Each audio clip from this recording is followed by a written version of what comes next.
Oh, good morning. What's up mga idol? For today's video, mag-prepare tayo ng salad na dilis at saka labanos. Ito mga idol yung gagamitin natin. Mayroon po tayong labanos, mayroong kamatis, mayroon na naluto na salad na talong. Ito yung dilis natin mga idol. Paito na siya. Yan.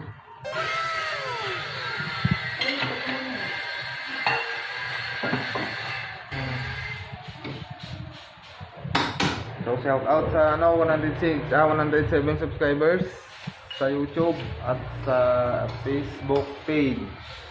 163. Salamat sa mga followers ko sa sa Facebook page. Ang bilis po dumami mga idol. So mga idol, umpisahan na natin yung ginagawa natin. Tara, samahan nyo ako mga idol.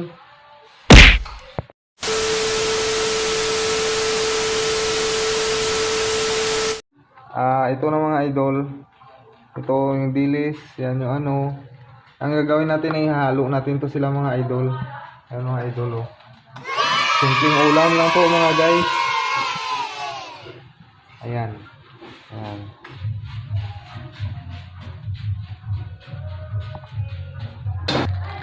So ito pa mga idol, mayroon pang sinangag partner doon sa sa salad na dilis at saka tuyo. Yan.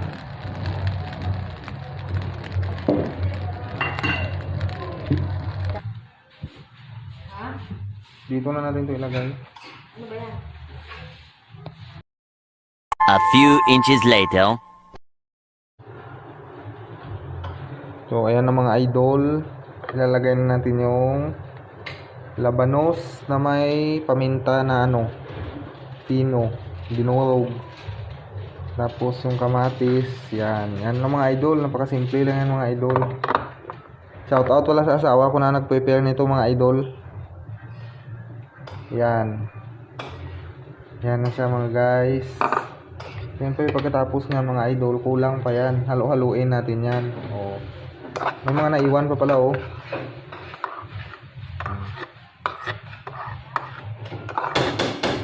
Yan mga idol, ang tawag niyan ay salad na dilis at saka labanos.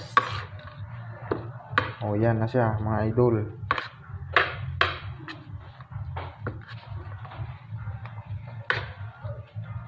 Pwede din po mga idol, depende po sa gusto ninyo. Yung dilis pala, pwede din siya sangagin lang, pwede din iprito. Ito prito po ito na dilis mga idol. Di ba? Tapos ito naman salad na talong. So shout out pala sa mga mahilig nito mga idol at mga guys. Ulam na po to. Meanwhile, So mga idol, tapos na po yung ginagawa ko. Madali lang yun mga guys. Kung bago ka lang po kayo sa aking channel, huwag kalimutan mag-share, subscribe, and click the notification bell para updated po kayo sa aking mga video. Kasi babawi ako mga idol at medyo matagal-tagal po ako hindi nakapag-upload ng video. Shout out pala sa asawa ko na nagluto ng ulam. Saka shout out din sa lahat ng aking subscriber, followers. So hanggang dito na lang yung aking video. Thank you for watching. Bye bye.